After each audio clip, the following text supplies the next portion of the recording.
तो स्वागत करते हैं आपके अपने YouTube चैनल समाधान अड्डा में। आज जो सेट होने वाला है प्रैक्टिस सेट नंबर 3 होने वाला है, जो बिहार स्पेशल एडिटोरिया के बुक से कराया जा रहा है। ठीक है, अगर एक दो वीडियो आप लोग नहीं देखे हैं तो उस वीडियो को अवश्य देखें। अगर इसका पीडीएफ चाहिए तो इस वीडियो के डिस्क्रिप्शन है, वहाँ टेलीग्राम का लिंक डाल दिया गया है, वहाँ से जाकर के आप पढ़ सकते हैं और पीडीएफ प्राप्त कर सकते हैं। ठीक है, तो चलिए देखिएगा। पहला नंबर क्वेश्चन कह रहा है कि झारखंड राज्य के विभाजन से पूर्व, यानी कि झारखंड बिहार से अलग हुआ उससे पहले लोकसभा और राज्यसभा के सीटों की संख्या कितनी थी। तो आप लोग जानते हैं कि झारखंड बिहार से 15 नवंबर 2000 को अलग हुआ। 15 नवंबर 2000 को क्या हुआ, यह अलग हुआ। तो 15 नवंबर 2000 से पहले बिहार में जब झारखंड था उस समय लोकसभा और राज्यसभा की सीट की संख्या कितना थी। तो लोकसभा 54 सीट था और राज्यसभा कितना था, तो 22 सीट था। ऑप्शन नंबर सी हो जाएगा। लेकिन अगर वर्तमान की बात किया जाए कि वर्तमान में झारखंड में कितना है और बिहार में कितना है, तो लोकसभा और राज्यसभा, झारखंड में लोकसभा और राज्यसभा, तो झारखंड में लोकसभा 14 और राज्यसभा 6। झारखंड में लोकसभा 14 और राज्यसभा 6। लेकिन बिहार की बात किया जाए तो लोकसभा और राज्यसभा में, तो लोकसभा कितना हो जाएगा 40 और राज्यसभा 16 हो जाएगा। ठीक है, कितना हो जाएगा 40 और 16 हो जाएगा। तो इसका राइट आंसर कौन आ जाएगा, ऑप्शन नंबर सी हो जाएगा। अगर आप लोग को डिस्कशन अच्छा लगता है, बहुत ही अच्छा लगता है, तो जब वीडियो खत्म हो जाता है कमेंट एक अवश्य कर दीजिएगा, लाइक कर दीजिएगा। ठीक है, इसी प्रकार से हम भी डिस्कशन कराते रहेंगे और डिस्कशन कराना है, इसके लिए कमेंट अवश्य करें कि और बेहतरीन ढंग से डिस्कशन हो। चलिए 2 नंबर क्वेश्चन पर चलते हैं। बिहार में अब तक कुल कितनी बार राष्ट्रपति शासन लग चुका है। तो बिहार में अब तक कुल 8 बार राष्ट्रपति शासन लग चुका है। राष्ट्रीय शासन किस आर्टिकल में है, तो 356 में है। किस आर्टिकल में, 356 में है। चलिए 3 नंबर क्वेश्चन पर चलते हैं। 3 नंबर क्वेश्चन कह रहा है निम्नलिखित में से कौन राज्यपाल को उसके पद से बर्खास्त कर सकता है। यानी कि राज्यपाल को उसके पद से कौन बर्खास्त कर सकता है। कौन कर सकता है, तो राष्ट्रपति। कौन कर सकता है, राष्ट्रपति कर सकते हैं। ठीक है, आगे चलते हैं। 4 नंबर क्वेश्चन देखिएगा। 4 नंबर क्वेश्चन कर रहा है राज्य मंत्री परिषद की बैठक की अध्यक्षता निम्नलिखित में से कौन करता है। राज्य का जो मंत्री परिषद होता है उसके बैठक की अध्यक्षता कौन करता है। राज्य के मंत्री परिषद की बैठक की अध्यक्षता कौन करता है, तो यह मुख्यमंत्री। कौन करते हैं, मुख्यमंत्री करते हैं। राज्य के मंत्री परिषद के बैठक की अध्यक्षता मुख्यमंत्री करते हैं। ठीक है, याद हो रहा होगा तो लाइक जरूर कीजिएगा। ठीक है, 4 नंबर क्वेश्चन पर चलते हैं। 4 नंबर हो गया, 5 नंबर पर चलते हैं। भारतीय संविधान के किस अनुच्छेद में महाधिवक्ता का वर्णन दिया गया है। यानी कि भारतीय जो संविधान है उसके किस अनुच्छेद में महाधिवक्ता का वर्णन है। तो महाधिवक्ता का जो वर्णन है वह 165 में है। किस में है, 165 में है। अब बताइए कि महाधिवक्ता राज्य का सर्वोच्च विधि अधिकारी होता है। महाधिवक्ता क्या होता है, राज्य का सबसे सर्वोच्च विधि अधिकारी होता है। ठीक है, 6 नंबर क्वेश्चन देखिए। कोई विधेयक धन विधेयक, ध्यान से सुनिएगा, कोई विधेयक धन विधेयक है या नहीं। कोई विधेयक धन विधेयक है या नहीं, इसका निर्णय निम्नलिखित में से कौन करता है। तो इसका जो निर्णय करता है वह कौन करता है, तो वह करता है विधानसभा का अध्यक्ष। विधानसभा का अध्यक्ष करता है कि कोई विधेयक धन विधेयक है या नहीं। चलिए 7 नंबर देखिए। 7 नंबर कह रहा है कि निम्नलिखित में से कौन व्यक्ति बिहार के मुख्यमंत्री के पद पर सबसे कम समय तक रहे हैं। तो सबसे कम समय तक बिहार के मुख्यमंत्री रहने वाला सतीश प्रसाद सिंह हो जाएगा। चलिए 8 नंबर क्वेश्चन देखिएगा। दिए गए विकल्पों में से सबसे कम जिला वाला प्रमंडल कौन है। सबसे कम जिला वाला प्रमंडल कौन है, जिसमें मात्र 2 जिला है। कौन है, तो भागलपुर प्रमंडल, जिसमें भागलपुर और बांका आता है। भागलपुर और बांका आता है। ठीक है, भागलपुर प्रमंडल में कौन कौन आता है, भागलपुर और बांका आता है। याद हो गया। चलिए 10 नंबर देखिए, 9 नंबर। किसी राज्य का वैधानिक प्रधान कौन होता है। किसी भी राज्य का वैधानिक प्रधान कौन होता है, तो किसी भी राज्य का वैधानिक प्रधान राज्यपाल होता है। ठीक है, चलिए 10 नंबर क्वेश्चन। बिहार में लोकसभा हेतु कितनी सीटें अनुसूचित जाति के लिए संरक्षित है। अनुसूचित जाति मतलब एससी के लिए कितने सीट आरक्षित है? तो बिहार में लोकसभा हेतु अनुसूचित जाति के लिए 6 सीट क्या है? आरक्षित है। कितना हो जाएगा? 6 सीट। क्लियर हो गया? क्लियर हो रहा है? तो जो बताया वो तो करना ही है। चलिए 11 नंबर पर चलते हैं। 11 नंबर क्वेश्चन देखिए। 11 नंबर क्वेश्चन, उर्दू भाषा को दूसरी भाषा यानी दूसरी राजभाषा के रूप में मान्यता देने वाला भारत का पहला राज्य कौन है? तो यहाँ देखिए, ध्यान से देखिएगा, उर्दू भाषा को दूसरी भाषा के रूप में मान्यता देने वाला भारत का पहला राज्य करा है। कहाँ का? भारत का पहला राज्य। तो भारत का पहला राज्य अभी बिहार स्पेशल पढ़ रहे हैं तो कौन हो जाएगा? बिहार होगा। ठीक है। अब देखिए इसका जो भाषा, राजभाषा किस भाग में है? किस भाग में है? तो भाग कितना हो जाएगा? 17 हो जाएगा। आर्टिकल पूछे तो 343 से 351 हो जाएगा। 343 से 351 हो जाएगा। किस अनुसूची में है? किस अनुसूची में इसका वर्णन है? तो 8वीं अनुसूची में वर्णन है। 8वीं अनुसूची में कितना भाषा था? तो 22 भाषा था। लेकिन अगर पूछ दे मूल संविधान में कितना था? मूल संविधान में तो 14 भाषा था। ठीक है, कितना भाषा था? 14 भाषा था। क्लियर हो गया? चलिए 12 नंबर क्वेश्चन देखिए। 12 नंबर क्वेश्चन करा है, जिला परिषद अध्यक्ष अपना त्यागपत्र किसे देता है? तो जिला परिषद अध्यक्ष जो होता है अपना त्यागपत्र जिला दंडाधिकारी को देता है। किसको देता है? जिला दंडाधिकारी को देता है। ये क्या होता है? तो डीएम। क्या होता है? डीएम होता है। 13 नंबर क्वेश्चन देखिएगा, बिहार का कौन सा जिला जो नेपाल और पश्चिम बंगाल से सरता है, यानी कि ऊपर से नेपाल और पूर्व से पश्चिम बंगाल से सरता है? तो बहुत ही सिंपल है। ठीक है, इसी प्रकार से एक चौहद्दी बनाइए और आप लोग छोटा सा ट्रिक याद कर लीजिए। चक्की रोक, सॉरी यहाँ आप इसको मिटा दीजिए, क यहाँ कर दीजिए। रोक इधर नहीं लिखना है, इधर लिख देना है रोक। अब बताइए, अब यहाँ देखिएगा, अभी आपको एक के ही पल में याद हो जाएगा। देखिए च से पश्चिमी चंपारण, बिल्कुल सही। तो यह कहाँ है? इधर यूपी है, यानी कि उत्तर प्रदेश है। ऊपर क्या है? नेपाल है। इधर क्या है? वेस्ट बंगाल है, यानी पश्चिम बंगाल है। और नीचे क्या है? झारखंड है। क्या है? झारखंड। तो आप ही बताइए कि नेपाल और यूपी से च वाला लगेगा, यानी कि पश्चिमी चंपारण। नेपाल और पश्चिम बंगाल से कौन लगेगा? पश्चिम बंगाल से कौन लगेगा? तो किशनगंज लगेगा, बिल्कुल सही। यूपी यानी कि उत्तर प्रदेश और झारखंड से कौन लगेगा? तो रोहतास लगेगा, बिल्कुल सही। क्लियर इतना तक? और देखिए झारखंड और पश्चिम बंगाल से कौन लगेगा? तो कटिहार लगेगा। याद हो गया? तो अब एक को याद करने का झंझट खत्म। क्या करना है? 13 नंबर देखिएगा। तो 13 नंबर कह रहा है आपको कि बिहार में कौन सा जिला नेपाल और पश्चिम बंगाल से लगता है, यानी कि एन्ने और इन्ने वाला कथी था? की से किशनगंज। ए नंबर आंसर। ठीक है, याद हो गया? इसी प्रकार से क्लियर करवा करके याद करवा दिया जाएगा। वीडियो में बने रहिएगा। 14 नंबर क्वेश्चन देखिए। 14 नंबर क्वेश्चन करा है, बिहार भारतीय राज्य के साथ नेपाल सबसे लंबी सीमा बनाती है। बिहार जो है किस भारतीय राज्य के साथ नेपाल सबसे लंबी सीमा बनाती है? किस भारतीय राज्य के साथ नेपाल सबसे लंबी सीमा बनाती है? तो भारतीय राज्य कौन है जो नेपाल सबसे लंबी सीमा बनाती है? तो बिहार है। कितना बनाती है? तो 601 किलोमीटर। कितना बनाती है? 601 किलोमीटर। लेकिन हम बोल दें कि भारत से नेपाल अंतर्राष्ट्रीय सीमा कितना साझा करता है, यानी कितना दूरी बनाता है, कितना किलोमीटर? तो आप कहिएगा 17 के पार आता है, तो 17 गुने 3 कर दीजिए, 17 तिया 51, यानी कि 1751 अंतर्राष्ट्रीय सीमा बनाता है। किसके साथ? भारत और नेपाल के बीच। ठीक है, याद हो गया? पहले बिहार में कितना था? 601 किलोमीटर। बिहार में 601 किलोमीटर। जिला कितना है? तो 7 जिला से हम बोल सकते हैं, 7 जिला। ठीक है, यूपी में 8, झारखंड में 8, लेकिन पश्चिम बंगाल में 3। इस प्रकार से याद रखिएगा। लेकिन अभी किसका बात हो रहा है? नेपाल के। तो नेपाल से कितना जिला सरता है? 7 जिला। कितना किलोमीटर? 101 किलोमीटर। और पूरा भारत से के लेकर के 17 तिया 51, यानी कि 1751। ठीक है, याद हो रहा है? चलिए 15 नंबर क्वेश्चन देखते हैं।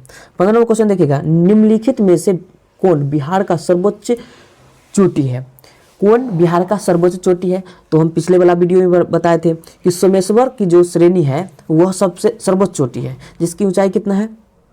1175 मीटर। कितना है? 1175 मीटर। अगर फुट का बात किया जाए तो 3855 मीटर, 3855 मीटर, सॉरी 3855 फीट इसका है।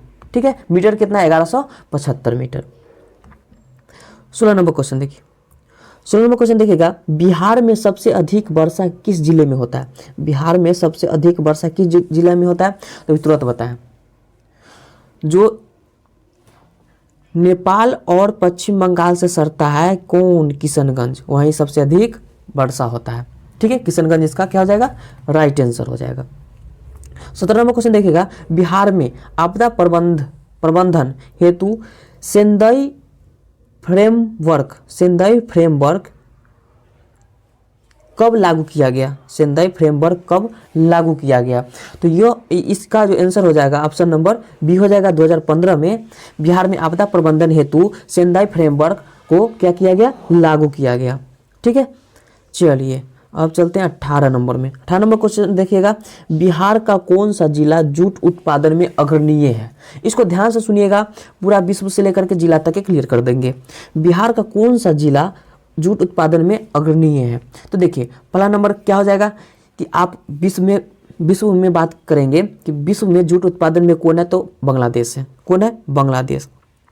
और भारत में बात किया जाए तो बांग्लादेश के जो सटले होगा उसी के क्षेत्र में होगा, तो पश्चिम बंगाल। भारत में पश्चिम बंगाल, वेस्ट बंगाल हो जाएगा। उसके बाद देखिएगा कि बिहार में कहाँ हो जाएगा? पूर्णिया। तो आप क्या देखें? पहला नंबर देखें कि विश्व में बांग्लादेश, भारत में पश्चिम बंगाल, लेकिन बिहार में पूर्णिया जूट उत्पादन में अग्रणीय जिला है। और राज्य में पश्चिम बंगाल, बिल्कुल सही, और देश में बांग्लादेश। चलिए 19 नंबर, गंगा के दक्षिण भाग के मैदानी में कौन सी मिट्टी प्रमुख रूप से पाई जाती है? गंगा के दक्षिण भाग, जैसे गंगा जा रही है उसके दक्षिण भाग में कौन सा मिट्टी पाया जाता है? तो दक्षिण भाग में है वह केवाल मिट्टी पाया जाता है। कौन पाया जाता है? केवाल मिट्टी। चलिए 20 नंबर देखिएगा, कर्मनाशा नदी बिहार के किस स्थान पर गंगा मिलती है? तो कर्मनाशा जो नदी है जो यह बिहार के चौसा के निकट मिलती है। कहाँ मिलती है? चौसा के निकट। अगर बात किया जाए कि कर्मनाशा नदी विंध्याचल पर्वत श्रेणी से निकलती है और बक्सर के चौसा में आकर गंगा में मिल जाती है। चलिए 21 नंबर देखिए। 21 नंबर कह रहा है, कांवर झील बिहार के किस जिले में स्थित है? कांवर झील पहले याद कीजिए, यह मीठे पानी की झील है। क्या है? मीठे पानी की झील है। क्या झील है? मीठे पानी का झील है। यह किस जिले में स्थित है? तो यह बेगूसराय में है। कांवर झील बिहार के किस जिले में स्थित है? तो बेगूसराय मीठे पानी का झील है। अब देखिए 22 नंबर, निम्नलिखित में से कौन सा जलकुंड मुंगेर में स्थित है? तो जो जलकुंड है ना, वह मुंगेर में कौन कौन जलकुंड स्थित है? तो सीताकुंड और ऋषि कुंड, ये दोनों कहाँ है? तो मुंगेर में है। तो इसका आंसर क्या हो जाएगा? उपयुक्त में से एक से अधिक, जिसका राइट क्या हो जाएगा? सीताकुंड है और ऋषि कुंड है। ठीक है, चलिए आगे चलते हैं। 23 नंबर देखिएगा, राजपुर नहर परियोजना किस नदी पर स्थित है? तो राजपुर नहर परियोजना सोन नदी पर है। किस पर है? सोन नदी पर। 24 नंबर देखिएगा, 2011 के जनगणना के अनुसार जनसंख्या के दृष्टि से बिहार का सबसे छोटा जिला कौन है? 2011 के जनगणना के अनुसार जनसंख्या के दृष्टि से बिहार का सबसे छोटा जिला कौन है? तो यह शेखपुरा है। कौन है? शेखपुरा। 2011 के जनगणना के अनुसार जनसंख्या के दृष्टि से बिहार का सबसे छोटा जिला शेखपुरा। क्लियर है? चलिए 25 नंबर में चलते हैं। बिहार के किस जिले का महिला साक्षरता दर सबसे न्यूनतम है? तो महिला साक्षरता दर न्यूनतम वाला जिला कौन है? तो यह सहरसा है। कौन है? सहरसा। चलिए, कर्नाट वंश का अंतिम शासक कौन था? कर्नाट वंश का अंतिम शासक कौन था? पहले तो इसका संस्थापक देखेंगे। कर्नाट वंश के संस्थापक कौन था? तो नानदेव था। कौन था? नानदेव। कर्नाट वंश के संस्थापक नानदेव।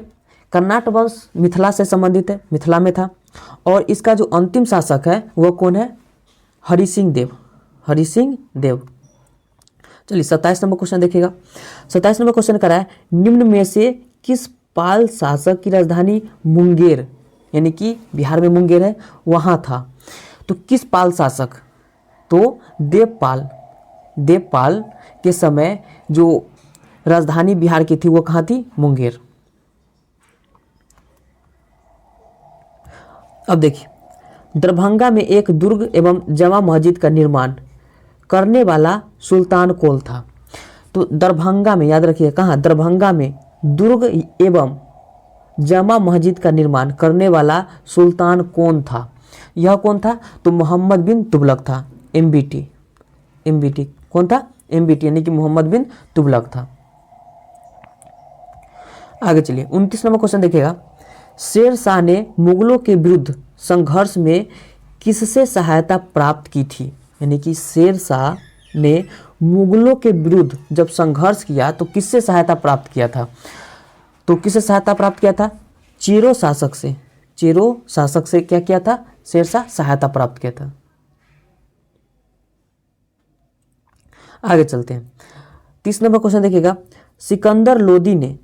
सिकंदर लोदी ने हुसैन शाह सर्की को पराजित कर किसे बिहार का प्रभारी नियुक्त किया? ध्यान से देखिएगा, कह रहा है कि सिकंदर लोदी हुसैन शाह सर्की को जब पराजित किया तो बिहार का प्रभारी किसे नियुक्त किया था? तो बिहार का जो प्रभारी नियुक्त किया था दरिया खा नुहानी को। दरिया खा नुहानी को क्या किया था? नियुक्त किया था, बिहार का प्रभारी नियुक्त किया था। आगे चलते हैं 30 नंबर क्वेश्चन। 30 नंबर क्वेश्चन देखिएगा। चौसा के युद्ध में शेर शाह ने हुमायूं को कब पराजित किया? चौसा के युद्ध में शेर शाह ने हुमायूं को कब पराजित किया? तो कब पराजित किया? तो 26 जून 1539 को। ऐसे 1539 चौसा के युद्ध और बेलग्राम के युद्ध 1540, लेकिन इसमें क्या किया? चौसा के युद्ध 26 जून 1539 को क्या किया? तो शेर शाह ने हुमायूं को पराजित किया 26 जून 1539। चलिए आगे चलते हैं 32 नंबर क्वेश्चन पर। 32 नंबर क्वेश्चन देखिएगा कि शेर शाह का प्रशासनिक प्रयोगशाला था। शेर शाह का जो प्रशासनिक प्रयोगशाला था वो कहाँ था? तो शेर शाह का प्रशासनिक प्रयोगशाला सासाराम में था। कहाँ था? सासाराम।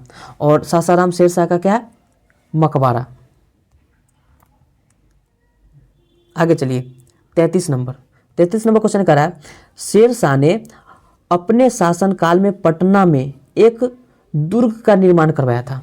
पहला नंबर कि शेर शाह ने अपने शासनकाल में पटना में एक दुर्ग का निर्माण करवाया था तथा पुनः इस नगर को राजधानी के रूप में विकसित किया। इसकी चर्चा किस में मिलती है? तो तारीख-ए-दाऊदी में। किस में मिलती है? तारीख-ए-दाऊदी में मिलती है। तारीख-ए-दाऊदी में मिलती है इसकी चर्चा।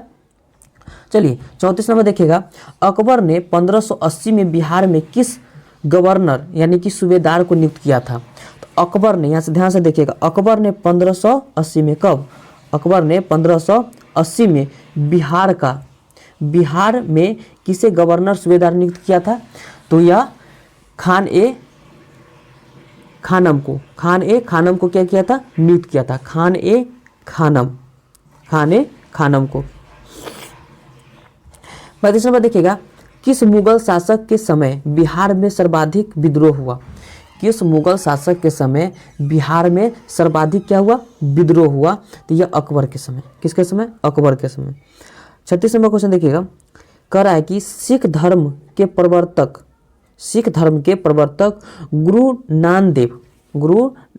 नानक देव, किस धर्म के प्रवर्तक गुरु नानक देव ने निम्न में से बिहार के किस क्षेत्र का भ्रमण किया था?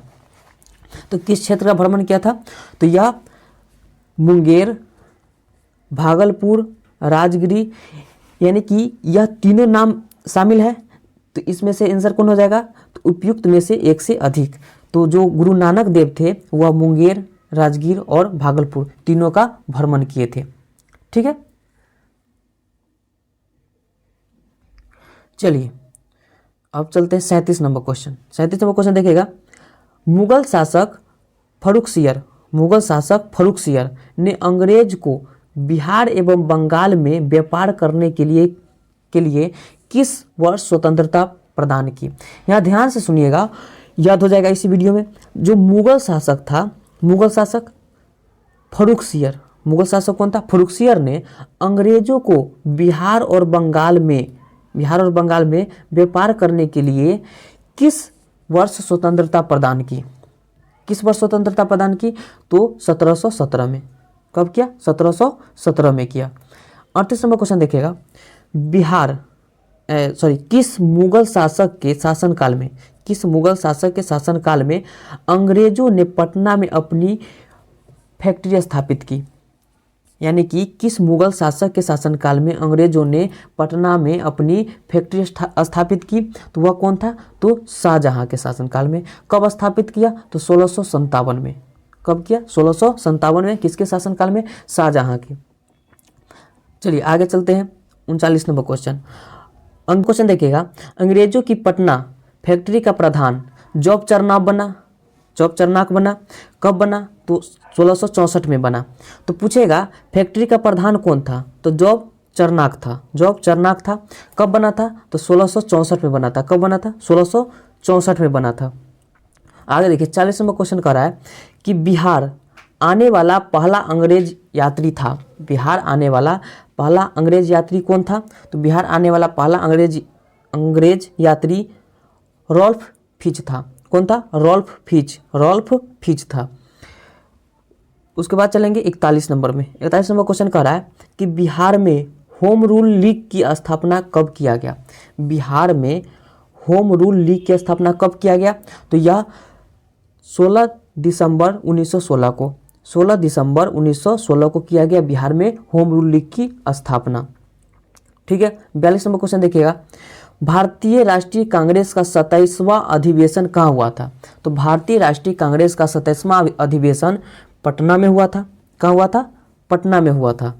लेकिन अगर बात किया जाए कि 27वां अधिवेशन पटना में हुआ, किसने किया और किसकी अध्यक्षता में हुआ? तो 1912 में आर.एन. माधोलकर की अध्यक्षता में। कहाँ हुआ? तो बांकीपुर में यानी कि पटना में हुआ। ठीक है। तो 27वां अधिवेशन 1912 में आर.एन. माधोलकर की अध्यक्षता में कब हुआ? तो 1912 में। कहाँ हुआ? तो पटना बांकीपुर में हुआ। चलिए यहाँ तक क्लियर। आगे चलते हैं 43 नंबर में। 43 नंबर क्वेश्चन कर रहा है,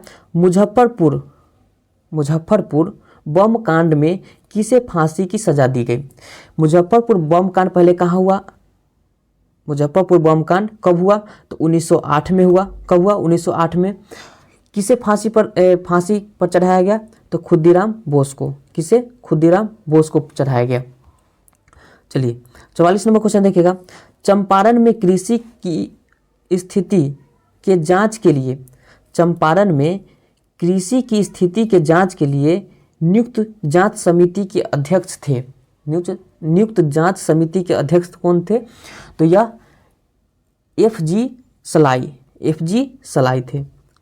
चलिए 45 नंबर क्वेश्चन देखिएगा। 45 नंबर क्वेश्चन करा है, बिहार आने वाले निम्नलिखित चर्चित विदेशी यात्रियों में से सबसे पहला यात्री कौन था?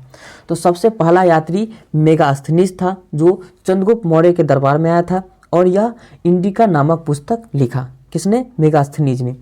अगर बात किया जाए ह्वेनसांग का, तो यह हर्षवर्धन के शासनकाल में आया था। किसके शासनकाल में? हर्षवर्धन के शासनकाल में आया था। फाहियान किसके शासनकाल में? चंद्रगुप्त द्वितीय के शासनकाल में आया था। कौन? फाहियान। ठीक है, इतना क्लियर। चलिए आगे चलते हैं। 26 नंबर क्वेश्चन देखिएगा, कह रहा है कि 24वें तीर्थकर महावीर का जन्म कहाँ हुआ? तो 24वें तीर्थकर महावीर का जन्म 540 ईसा पूर्व में कुंडग्राम वैशाली में हुआ। ठीक है। चलिए 47 नंबर क्वेश्चन देखिएगा, अशोक के स्तंभ लेखों में निम्न में से कौन सा बिहार में स्थित है? अशोक के स्तंभ लेखों में से बिहार में कौन कौन स्थित है? तो आप देखिएगा बिहार में यह तीनों स्थित है, लौरिया अरेराज, लौरिया नंदनगढ़, रामपुरवा। अब बात होता है कि कौन कहाँ है, तो यह जो है रामपुरवा, यह कहाँ है, तो पश्चिमी चंपारण में। और लौरिया नंदनगढ़ कहाँ है, तो पश्चिमी चंपारण में है। तो ये दोनों कहाँ है, पश्चिमी चंपारण, लेकिन लौरिया अरेराज कहाँ है, तो यह पूर्वी चंपारण में है। लौरिया अरेराज पूर्वी चंपारण में है। क्लियर। चलिए 48 नंबर क्वेश्चन देखिएगा। 48 नंबर क्वेश्चन कर रहा है, कनिष्क ने पाटलिपुत्र के किस बौद्ध विद्वान को अपने दरबार में आश्रय दिया था। यानी जो कनिष्क था ना, कनिष्क, वह पाटलिपुत्र के किस बौद्ध विद्वान को अपने दरबार में क्या दिया था, आश्रय दिया था। तो कौन था वो, तो वो अश्वघोष था। कौन था, अश्वघोष। चलिए 49 नंबर क्वेश्चन, तृतीय बौद्ध संहिता की अध्यक्षता किसने किया था। तृतीय बौद्ध संहिता की अध्यक्षता किसने किया था, तो तृतीय बौद्ध संहिता की अध्यक्षता मोगलीपुत्तिस ने किया था। अगर पहला, दूसरा का, तीसरा का और चौथा की बात किया जाए तो पहला देखिएगा, पहला महाकश्यप, दूसरा का सबकामी, तीसरा का मोगलीपुत्तिस, ठीक है, और चौथा वसुमित्र जी या अश्वघोष जी, ठीक है। यह चारों हो गया अध्यक्षता किसका। 50वां क्वेश्चन देखिएगा, हर्यंक वंश के पश्चात मगध पर किस वंश का उदय हुआ। हर्यंक वंश के बाद मगध पर किस वंश का उदय हुआ, ये पूछ रहा है। तो एक ट्रिक याद रखिएगा, हसीन मशुकसा, हसीन मशुकसा, मशुक शाह। अब देखिए, ह से हर्यंक वंश, सी से शिशुनाग वंश, न से नंद वंश, म से मौर्य वंश, सु से शुंग वंश, क से कन्नब वंश, सातवाहन वंश, ठीक है। तो पूछ रहा है कि हर्यंक वंश के बाद तो शिशुनाग वंश आएगा। हसीन मशुकसा में हर्यंक वंश के बाद क्या आता है, शिशुनाग वंश। तो क्या पूछा है कि, यहाँ पूछा है कि हर्यंक वंश के बाद यानी पश्चात मगध पर किस वंश का उदय हुआ, तो किसका उदय हुआ, शिशुनाग वंश का। कितना सिंपल है। तो चलिए इस वीडियो में इतना ही, फिर मिलते हैं अगले सेट यानी कि सेट नंबर 4 में। तो वीडियो कैसा लगा कमेंट करके अवश्य बताएं। फिर मिलते हैं अगले वीडियो में, तब तक के लिए वीडियो देखने के लिए बहुत बहुत धन्यवाद।